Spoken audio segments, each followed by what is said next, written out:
So you're a new Guild Wars 2 player, you've just reached level 80, and you're stuck wondering, how do I make gold? Well, don't worry, I've got you covered.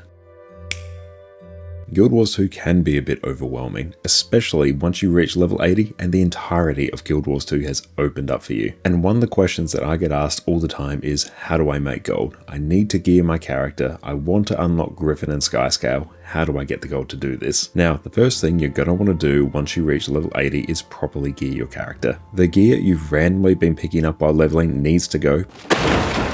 But good news, gearing your character in Guild Wars 2 is actually pretty simple. I've even made an entire guide on the best ways to gear your character, which you can check out. But if you were to find a power DPS build for whatever class you like, power DPS are the easiest builds to gear overall, it would cost you a bit over 100 gold. That covers armor, weapons, runes, sigils, backpiece, accessories, relic, and even underwater gear for good measure. Now this sounds like a lot, but we can be done with this in a few hours. Now the first thing you should do when you reach level 80 is check out the Wizard's Vault. This is basically your daily and weekly reward system, where if you complete some simple objectives, you get a currency called Astral Acclaim, which you can spend in the rewards tab for all kinds of things. Quick note, if you click the settings icon here, you can change what game mode your daily and weekly tasks come from. By default, you should have a mix of all three game modes, but here you can just set them to your preferred game mode if you like, which is PvE in my case. So do your weeklies, dailies, and the special objectives wherever possible, and you'll soon be flooded with Astral Acclaim. From here, we can get to work. To turn this into gold as fast as possible, buy things in this order: Mystic Coins,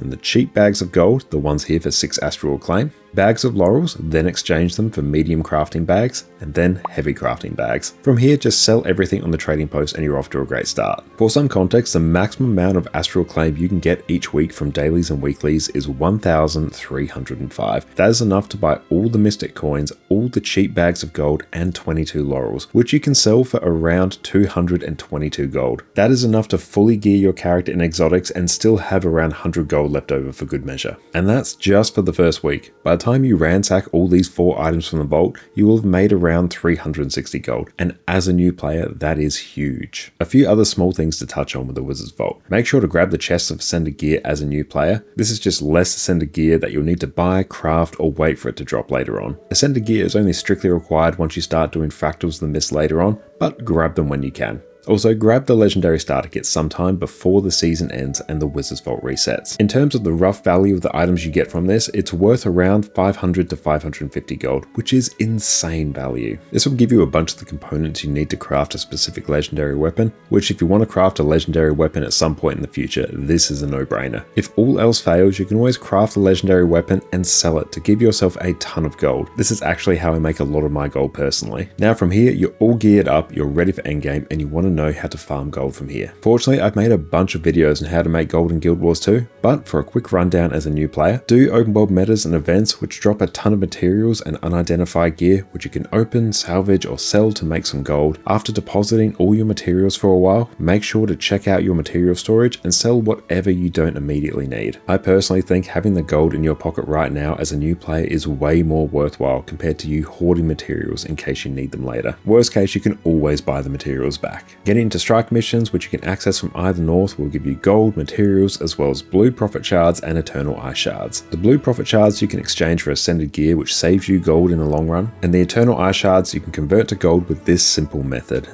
Take your Eternal Ice Shards to this vendor in Bureau Marches, buy any of the Living World Season 4 currencies except for this one, consume them to convert them into volatile magic. Go to any of these vendors in the Living World Season 4 maps and buy the trophy shipments, open them and sell the materials on the trading post and profit. Fractals of the Mist are one of the best sources of gold in the game because you get these fractal encryptions and keys which you open and sell the junk items that pop out for mad profit. They're also a good source of ascended gear, which means for every piece of ascended that drops, it's one less you need to buy or craft later on. Small note, the higher and higher you go in fractals, the more and more ascended gear you need, specifically so you can slot on these agony infusions so you take less damage from certain fractal mechanics. If you decide to get into raids, that's also a good source of gold, ascended gear, and a super useful currency called magnetite shards, which you can exchange for all sorts of rewards. But just generally, playing the game, selling materials you don't need to buy the ones that you do is how to make gold in Guild Wars 2. Doesn't matter what you do, basically everything is giving you gold in one way or another, except ecto gambling. And there we go, that's everything you need to get off to a flying start as a new player in Guild Wars 2. If you want to check out any of my other gold making guides, I'll have them linked here. And let me know in the comments below, what are your favourite ways to make gold in Guild Wars 2? And with that, I'll catch you all next time. Cheers.